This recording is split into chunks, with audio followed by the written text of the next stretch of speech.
সব শেষ হয়ে গেছে দাদা। আমার এতদিনের স্বপ্ন, আমার পড়াশোনা, আমার ক্যারিয়ার সব শেষ হয়ে গেছে।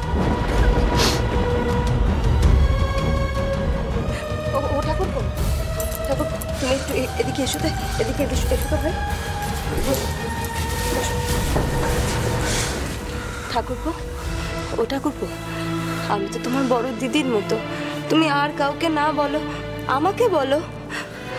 ঠাকুরপো, পরিবারের চেয়ে বড় আশ্রয় কোথাও নেই ভাই। পরিবারের কারোর কাছে কিছু গোপন করতে আছে? লক্ষ্মী ভাইটি আমার। ছোট ঠাকুরপো, তুমি একটু শ্যামটুকে নিয়ে ঘরের ভেতরে যাও তো। ঠাকুরপো একটু খুলে বলুক। বৌদি যা বলছে শোন, যা।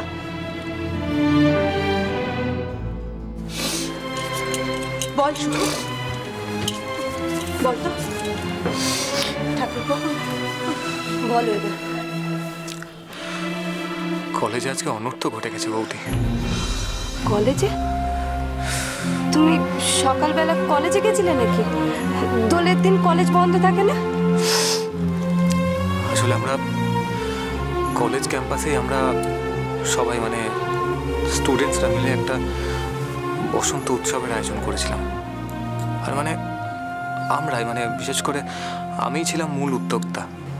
মা, আমি আসলে সকালবেলাতে। চুপ, একদম চুপ। আমি ডাক্তারবাবুকে যা বলেছি তার বাইরে একটা কথা যেন বাড়ির বাইরের লোক জানতে না পারে।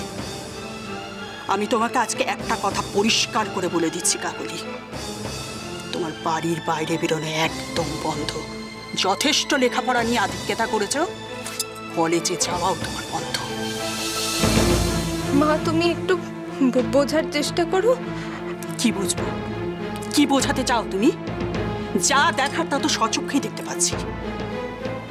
মা, এটা একটা দুর্ঘটনা। দুর্ঘটনা? কোন মুখে বলছো এই কথা?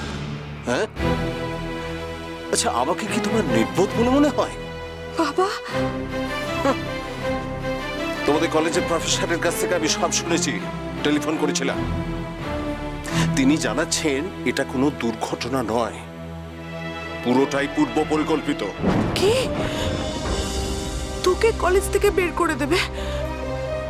না না না, এ হতে পারে না।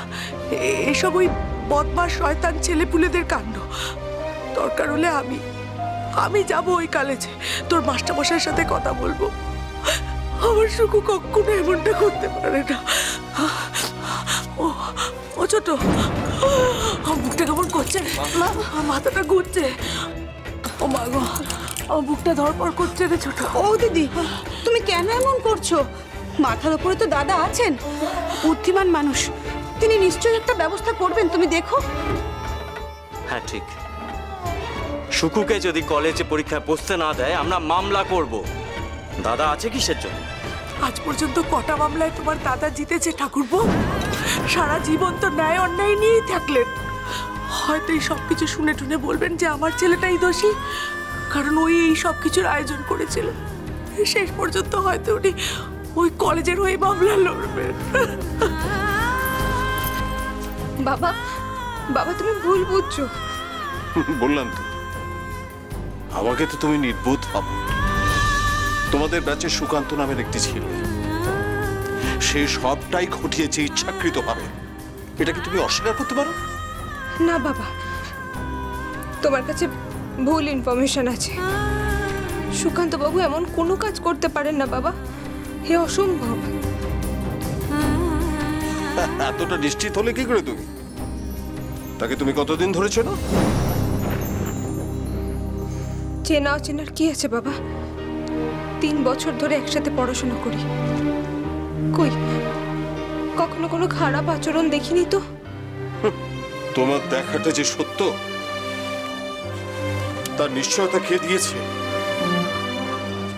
কখন, কোন মুহূর্তে, কার কোন ইনস্টিংক্ট বেরিয়ে আসে তা কেউ বলতে পারে? বাবা, বাবা তুমি ভুল ভাবছো। সুকান্ত বাবু এমন কোনো কাজ করতে পারেন না বাবা। আমি নিজে ওখানে উপস্থিত ছিলাম, আমার সামনে হয়েছে সবকিছু। সুকান্ত বাবু এসবের মধ্যে জড়িয়ে নেই বাবা। বাবা, খুব সুকান্ত সুকান্ত করছিস। এই সুকান্ত বলে ছেলেটাই সেদিন তোকে বাড়িতে পৌঁছে দিতে এসেছিল না? কিরে চুপ করে আছিস কেন, বল। হ্যাঁ এসেছিল। তাতে তাতে কি হয়েছে মা? কি হয়েছে? কি হয়েছে সেটা কি লিখে বোঝাতে হবে? না না, আমি তোমাদের কলঙ্ক হয়ে থাকবো না।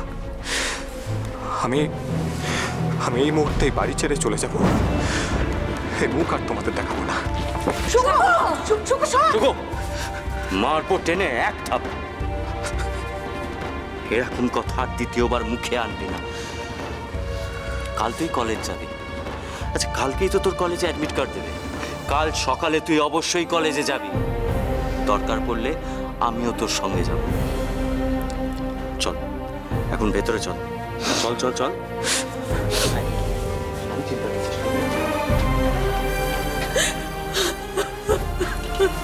ও দিদি, তুমি আমার ঘরে চলো তো।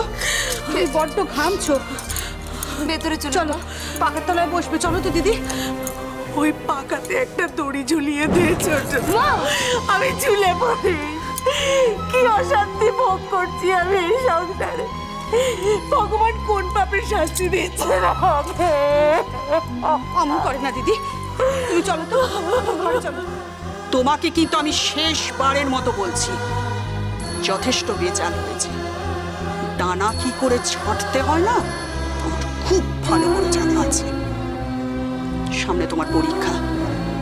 পরীক্ষার দিনগুলো ছাড়া তুমি বাড়ির বাইরে এক পাও বেরোবে না।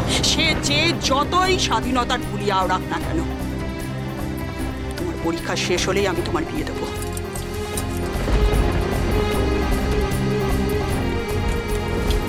বাবা, বাবা তুমি অন্তত পুরোটা শোনো বাবা। সত্যিটা একটুখানি শোনো তুমি। সত্যি মিথ্যে খুব আপেক্ষিক, সবটাই পরিস্থিতি নির্ভর। আজ যেটা মিথ্যে বলে মনে হয় কালই সেটা সত্যি হয়ে যেতে পারে। কিন্তু সম্মান একবার হারিয়ে গেলে আর কখনো ফিরে আসে না।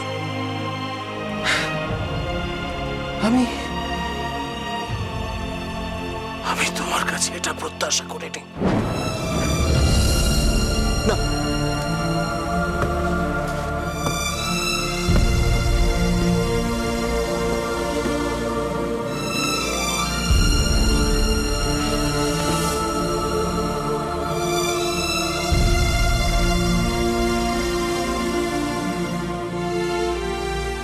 বাবা,